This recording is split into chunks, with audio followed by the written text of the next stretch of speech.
அத இப்ப போய் அவளை வாழ வச்சுட்டோன்னு நியாயம் எல்லாம் பேசிட்டு இருந்தீங்கன்னு வைங்க, நிர்வாகத்துல பதவி வேணா கிடைக்கும். ஆனா அந்த அன்பு அவளை இந்த வீட்டை விட்டு விரட்டுறது ரொம்ப கஷ்டமாயிடும் அத்த. இதெல்லாம் அவ பாயிண்டா எடுத்து வச்சு பேசுவா. எனக்குமே இந்த சந்தேகம் இருக்குமா.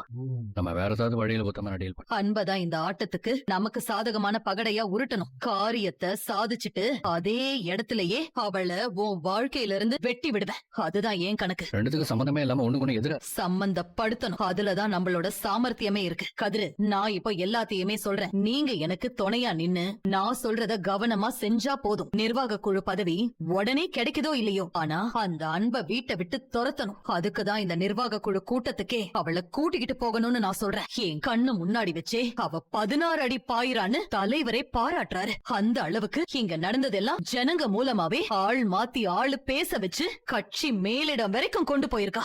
அப்ப அவளை இதுக்கு மேல இந்த வீட்டுல விட்டு வைக்கிறது எனக்கு எவ்வளவு பெரிய ஆபத்துன்னு தெரியாதா? செலவு உங்களோடது, செல்வாக்கு என்னோடதுன்னு என்கிட்ட சொல்லிட்டு தானே அவ ஆடிக்கிட்டு இருக்கா. அவ ஆட்டத்துக்கு நாளைக்கு நிர்வாக குழுல நான் முடிவு எழுதுறேன். அத்த, நீங்க என்னமோ சொல்றீங்க, எப்படி பண்ண போறீங்கன்னு எனக்கு புரியல.